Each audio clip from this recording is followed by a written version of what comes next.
அனைவருக்கும் வணக்கம். நான் அண்ணா சரவணன், வெள்ளாளர் முன்னேற்ற கழகத்தின் மாநில தலைவர். இந்த காணொளி எதுக்குன்னா, இன்றைக்கி திருவாரூர் மாவட்டத்தில் நம்ம சமுதாயத்தை சார்ந்த ஒருவரை தஞ்சை மாரியம்மன் கோயில் அருகில் ஞான நகரில் நடு ரோட்டில் வெட்டி கொல்லப்பட்டார். இது உங்களுக்கெல்லாம் ஒரு செய்தி. ஆனால் எங்களை பொறுத்த வரையும் ஏதோ சம்பவம் தொடர்ந்து நம்ம திருவாரூர் மாவட்டத்தில் வெள்ளாளர்களை குறிவைத்து கயவர்கள் கூட்டம் வந்து தொடர்ந்து படுகொலை செஞ்சிட்ருக்கு. எடுத்துக்காட்டு, தம்பி கொர்ராச்சேரியில் ஹரிகர்னு ஒரு தம்பி வந்து சொந்த உழைப்பால் நல்லா முன்னுக்கு வந்து ஒரு பழக்கடை நடத்திட்டு இருந்தார். ஒரு தொழில் போட்டி காரணமாக அவரையும் ஒரு 2 மாதங்களுக்கு முன்பு தஞ்சாவூரில் வந்து திருச்சி பைபாஸில் வெட்டி கொண்டார்கள். அதேபோல் உள்கட்சி பிரச்சனை சம்பந்தமாக மதுசூதனன் என்ற பிஜேபியில் இருக்க நம்ம உறவை வெட்டினாங்க. அவர் கொஞ்சம் தப்பிச்சிட்டார்.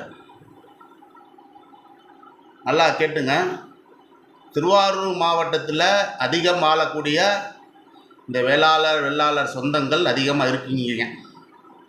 எல்லா கட்சியிலும் இருக்கீங்க. திமுகவில் இருக்கீங்க, அண்ணா திமுக இருக்கீங்க, பிஜேபியில் இருக்கீங்க, எல்லா கட்சியிலும் இருக்கீங்க. உங்களுக்கு ஒரு பாதுகாப்பு இல்லை. இதே மாற்று சமூகத்தில் தொடர்ந்து ஒரு 3 கொலை நடந்திருந்தால், 3 சம்பவம் இது மாதிரி நடந்திருந்தால், அங்கே இருக்க 2 கட்சியோட மாவட்ட செயலாளர்னு சொல்கிறேன் எஸ்பிகிட்ட உட்காந்து பேசி இதுக்கு ஒரு முடிவு பண்ணியிருப்பாங்க. திமுக மாவட்ட செயலர் சரி, அண்ணா திமுக மாவட்டம் சரி, பிஜேபி மாவட்ட செயலர் எல்லாத்துக்கும் ஒரு முடிவுக்கு வந்திருப்பாங்க. இந்த சமூகம் வந்து அனாதையான சமூகம், வெட்டி போட்டால் கேட்குறதுக்கு நாதி இல்லை சமூகம். இவங்களுக்கு எது நடந்தாலும் கேட்குறதுக்கு ஆள் கிடையாதுன்னு சொல்லிட்டு எந்த ஒரு ஆர்ப்பாட்டமோ ஒரு போராட்டமோ எந்த கட்சியுமே பண்ணுறதில்ல.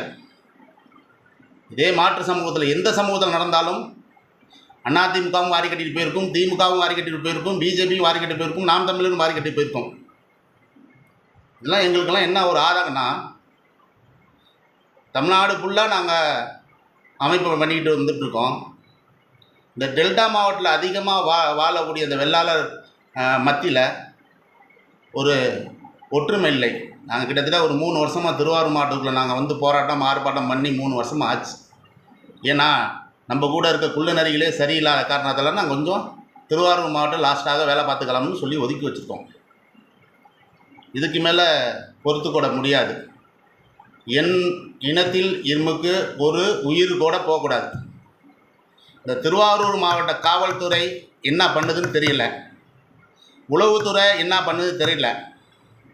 இந்த ரவுடிகளை பிடிக்கிறதுக்கு ஒரு குரூப் இருக்குது தெரியுமா, போலீஸு, அது என்ன பண்ணுறதுன்னு தெரியலை. ஏன்னா சாவுறதெல்லாம் வெள்ளாளர்கள்.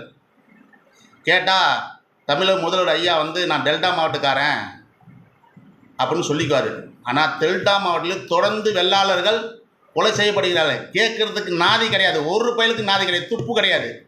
நான் கட்சியில் அந்த கட்சியில் போஸ்டிங்கில் இருக்கேன், இந்த கட்சியில் போஸ்டிங் இருக்கேன், அதில் கிழிக்க போகிறேன், இதில் கிழிக்க போடணும், வாய்க்கிலேயே தான் பேசிகிட்டு இருக்கேன். தவிர உங்களை வெட்டி போட்டால் கேட்குறது யாழே கிடையாது. கேட்குறது நாங்கள் தான் கேட்கணும். அதே மாதிரி நாங்கள் கூட்டம் நடத்தோம்னா அந்த கூட்டத்துக்கு நீ போகாத, இந்த கூட்டத்துக்கு போகாத, மாவட்ட செயலர் எங்களை பார்ப்பான், இவன் பார்ப்பான், அவன் பார்ப்பான்னு இருமுக்கு எவனாச்சும் சொல்லுங்கள், செருப்பாலே கழட்டிட்டு அடிக்கிற எல்லாத்தையும். ஒரு உயிரோட மதிப்பு தெரியாமல் அனாதையாக வந்து வெட்டி போட்டு போயிருக்கான். இல்லை இன்னொரு விஷயம் தெரியுமா, கூலிப்படையிட்ட போய் அவன் ஃபஸ்ட்டு கேட்குற கேள்வி என்ன தெரியுமா, என்ன சமூகம்னு கேட்குறான். வெள்ளாளர்னா அப்படியே அல்வா தூக்குற மாதிரி பணத்தை வாங்கிட்டு கூலிப்படை வேலை செய்யலாம். கூலிப்படை வெள்ளாளர் சமூகம்னு பணத்தை வாங்கிக்கிட்டு அழகாக வேலை செய்கிறான். இந்த காவல்துறை வந்து செயலிழந்த போயிருக்கு திருவாரூர் மாவட்டத்தில். இதே நம்ம சமூகத்தில் ஏதாச்சும் ஒரு சின்ன பிரச்சனை இருக்குது, கொண்டு போய் ஸ்டேஷனில் உட்கார வச்சு அவனுக்கு எஃப்ஐஆர் போட்டு அவனை ரிமாண்ட் பண்ணி தான் விடுவான். இந்த கொர்ராச்சேரி மேட்டரில் இதுவரையும் நம்பர் 1 அக்யூஸ்டை இதுவரையும் போலீஸால் பிடிக்க துப்பு கிடையாது உங்களுக்கு. ஏன்னா அந்த சமூகத்தில் கேட்கறதுக்கு ஆள் கிடையாது. உங்களுக்கு தெரியாது யார் பண்ண சொன்னால், யார் பண்ணி சொன்னதுக்கு யாருக்கு இதில் லிங்க் இருக்குது உங்களுக்கு தெரியாதுன்னு சொல்லுங்கள். நான் சமூக ரீதியாக பேசக்கூடாது, எல்லாரும் அண்ணன் தம்பியாக பழகிட்டு இருக்கோம் என்று சொல்லிட்டு தான் ஒரு காரணத்தை தான் இதை பேசிக்கிட்டு இருக்கேன். இல்லைன்னா நானும் மித்த அரசியல்வாதிகளையும் சமூகத்தை சேர்த்து பேசுவேன். பேசாமல் இருக்கிறதுக்கு காரணம், ஒருத்தன் செய்கிற சமூகத்தில் அந்த சமூகத்தை சேர்க்கக்கூடாதுன்னு நம்ம சொல்லிகிட்டு இருக்கோம். ஆனால் தொடர்ந்து என் சமூகத்தில் தொடர்ந்து அனாதை பணமாக போயிட்டு இருக்கான், ரோட்டில் விழுந்து செத்துக்கிட்டு இருக்கான். இது சம்பந்தமாக 20/6 அன்னைக்கு புதன்கிழமை திருவாரூரில் மாவட்ட ஆட்சியர் அலுவலகம் உள்ள மாபெரும் கண்டன ஆர்ப்பாட்டம் அறிவிக்கிறோம். இந்த ஆர்ப்பாட்டத்துக்கு திருவாரூர்லேருந்து ஒவ்வொரு கிராமத்துலேயும் ஆள் வந்திருக்கணும். நான் எல்லா கிராமத்துக்கும் வருவேன். என்னோடய வேலை நாளையிலேருந்து என்னோடய வேலை எல்லா கிராமத்துக்கு போகிறது தான் என்னோடய வேலை. ஏன்னா நாளைக்கு உனக்கு பாதுகாப்பு இல்லை, எனக்கு பாதுகாப்பு இல்லை, இந்த சமூகத்துக்கு எதுக்குமே பாதுகாப்பு இல்லை. அதில் புதன்கிழமை 20ஆம் தேதி ஆர்ப்பாட்டம் வைக்கிறோம்.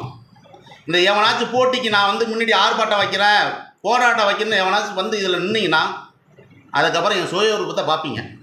இது உணர்வுபூர்வமாக நடக்கிற போராட்டம், என் மக்களை பாதுகாக்கிற வேண்டிய போராட்டம். இதில் ஏதாச்சும் ஈகோ பிரச்சனை வந்துக்கிட்டு நீ அந்த ஊர்லேருந்து போவாத, இந்த ஊரில் போவாத, எவனாச்சும் நான் சொல்கிறத நான் கேட்டேன்னு வச்சுங்களேன், அவ்வளோதான் உங்களுக்குலாம். 20ஆம் தேதி புதன்கிழமை ஆர்ப்பாட்டம் கண்டிப்பாக திருவாரூர் மாவட்டத்தில் நடக்குது. இருக்கிற திருவாரூர் மாவட்டம் ஒட்டுமொத்த வெள்ளாளர்கள் கூடுறாங்க. இதுக்கு ஒரு நியாயம் வேணும், ஒரு நீதி வேணும். இது என்னையா இதெல்லாம் என்ன உலகத்தில் இருந்துதான்? நாங்களாம் இப்போ டெய்லி சவுத்தில் தான் இது நடந்துட்டு இருக்கணும் சார். டெல்டா மாவட்டத்துலையும் நடந்துட்டு இருக்குது தொடர்ந்து. கூலிப்படையோட ஆதிக்கம் இங்கே அதிகமாக இருக்குது. அதிக கூலிப்படையே